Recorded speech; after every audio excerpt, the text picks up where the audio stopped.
नमस्कार दोस्तों, ओम नमः शिवाय।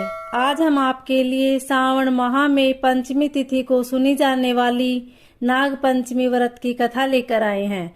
कथा सुनने के बाद आप हमारे चैनल को सब्सक्राइब करें, बेल आइकन को प्रेस करें ताकि हमारी वीडियो की नोटिफिकेशन सबसे पहले आप तक पहुंचे। वीडियो को लाइक और शेयर जरूर करें। सालों पहले एक नगर में किसी सेठ के 7 बेटे थे। सभी की शादी सेठ ने समय रहते करवा दी थी। सातों बहू मिलकर घर का काम करती थी। उन सभी में से सेठ की सबसे छोटी बहू बहुत संस्कारी थी। एक दिन यूं ही काम करते हुए घर की बड़ी बहू ने अपनी देवरानियों से कहा कि घर को लीपने के लिए पीली मिट्टी नहीं है, जंगल जाकर पीली मिट्टी लानी होगी। जेठानी के ऐसा कहते ही सभी उसके साथ घर लीपने के लिए मिट्टी लाने के लिए निकल पड़े। तभी खुरपी से मिट्टी निकाल ही रहे थे कि तभी एक नाग नजर आया। उसे मारने के लिए जैसे ही बड़ी बहू ने खुरपी उठाई, वैसे ही सबसे छोटी बहू ने कहा, जेठानी जी इसे मत मारिए, इसकी कोई गलती नहीं है, जंगल तो इसका घर है। अपनी देवरानी की बात मानकर उसने नाग को कुछ नहीं किया। तभी उस छोटी बहू ने नाग से कहा कि आप एक जगह पर अलग से बैठ जाइए, हम तब तक मिट्टी खोदते हैं, फिर आपके पास आएंगे। इतना कहकर सभी मिट्टी निकालने लगे और कुछ देर बाद घर चले गए। सभी के दिमाग से नाग वाली बात निकल गई थी। अगले दिन छोटी बहू को अचानक से याद आया कि उसने नाग को इंतजार करने के लिए कहा था। वो तुरंत अपनी सभी जेठानियों को अपने साथ लेकर नाग के पास चली गई। वहां देखा तो वो नाग उन सभी के इंतजार में उसी जगह पर बैठा हुआ था। नाग को देखते ही छोटी बहू ने प्यार से कहा, भैया कल हम लोग आपके पास आना भूल गए थे, उस बात के लिए आप हमें माफ कर दीजिए। जवाब में नाग बोला, तुमने मुझे भाई कहा है, इसलिए मैं तुम्हें दंड नहीं दे रहा हूँ, नहीं तो अब तक मैं तुम्हें डस चुका होता। आज के बाद मैं तुम हमेशा के लिए मेरी बहन रहोगी। अब तुम अपने भाई से कोई वरदान मांग लो, मैं तुमसे बहुत खुश हूँ। इतना सब सुनने के बाद छोटी बहू ने नाग से बोला, मेरा कोई भी सगा भाई नहीं है, इसलिए मैंने भाई कहा था। अब से आप मेरे भाई हो, आप हरदम मेरी रक्षा करना आपका फर्ज है, बस यही वरदान मुझे आपसे चाहिए। नाग ने हर कदम पर साथ देने का वादा किया और अपने रास्ते निकल गया। सेठ की सारी बहू भी अपने घर लौट गई। कुछ समय बाद नाग इंसान का रूप बनाकर अपनी बहन से मिलने सेठ के घर गया। उसने सेठ से कहा कि मेरी छोटी बहन को बुला दो, वो आपकी छोटी बहू है। पहले तो उसके मन में हुआ कि बहू का कोई भाई ही नहीं था, ये कहाँ से आ गया। फिर भी उन्होंने अपनी छोटी बहू को बाहर बुलाया। नाग ने फिर साथ में बहन को अपने घर लेकर जाने की बात की। सेठ ने इसकी भी आज्ञा दे दी। अभी नाग ने अपनी बहन से पूछा, कहीं तुम मुझे भूल तो नहीं गई हो? जवाब में बहन बोली, नहीं भैया, मैं आपको बिल्कुल नहीं भूली हूँ। फिर नाग ने कहा, मैं तुम्हें अपने घर लेकर जा रहा हूँ, तुम मेरी पूंछ पकड़कर चलती रहना पीछे। उसकी बहन ने वैसा ही किया। फिर कुछ ही देर बाद वो एक बड़े से मकान में पहुंच गए।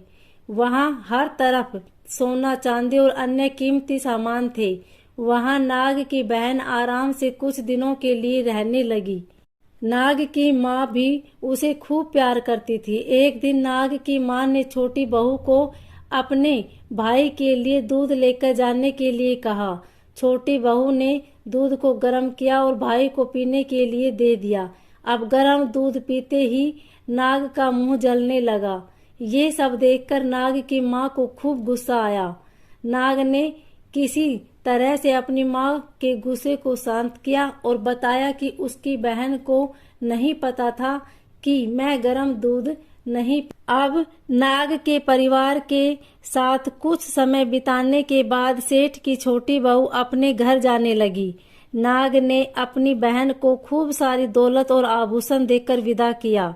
बहू के साथ घर में इतना सारा धन आते देख सेठ और उसकी सेठानी हैरान हो गई। एक दिन नाग की बहन को घर की बड़ी बहू ने कहा कि तुम अपने भाई से और सोना चांदी लेकर आओ, उसके पास तो खूब पैसा है, वो तुम्हें मना नहीं करेगा। छोटी बहू ने अपने भाई नाग को यह बात बताई। इसके बारे में पता चलते ही नाग ने अपनी बहन का घर तरह तरह के आभूषणों से भर दिया। सभी जेवरातों में से एक हीरे का हार बेशकीमती था। उसे देखते ही हर किसी का मन उस पर आ जाता था। होते होते उस हीरे की हार की खबर राज्य की रानी तक पहुंची। उसने छोटी बहू से हार लेकर खुद अपने पास रख लिया। दुखी होकर सेठ की छोटी बहू ने अपने भाई को इसके बारे में बताया। गुस्से में उसके नाग भाई ने रानी के गले के हीरे के हार को नाग बना दिया। इससे डरकर रानी ने एकदम हार को अपने गले से उतारा और सेठ की छोटी बहू को उसके महल पहुंचते ही रानी ने छोटी बहू को बताया कि कैसे हार उसके गले में नाग बन गया था और उससे उसकी वजह पूछने लगी। तब सेठ की छोटी बहू ने बताया, नाग भाई ने यह हार सिर्फ मुझे पहनने के लिए दिया है। इसे कोई दूसरा इंसान गले में डालेगा तो यह तुरंत सांप बन जाएगा। इस बात को सही साबित करने के लिए रानी ने सेठ की बहू छोटी बहू को सांप बन चुके हार को पहनने के लिए कहा। छोटी बहू ने जैसे ही नाग बने हार को गले में डाला तो वो दोबारा हीरे के हार में बदल गया। महारानी ने ये सब होते हुए खुद अपनी आंखों से देखा और हैरान रह गई। अब उसे सेठ की छोटी बहू की बात पर यकीन हो गया। उसने हार छोटी बहू को अपने साथ लेकर जाने के लिए कहा।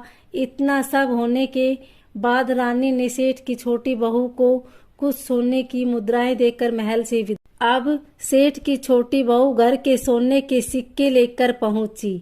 यह सब देखकर सेठ की बड़ी बहू को जलन होने लगी। उसने सोचा कि क्यों न ऐसा कुछ किया जाए जिससे देवरानी परेशान हो जाए। उसने अपने देवर से पूछा, आखिर तुम्हारी पत्नी को इतने आभूषण, धन, ये सब कुछ कैसे मिल रहा है?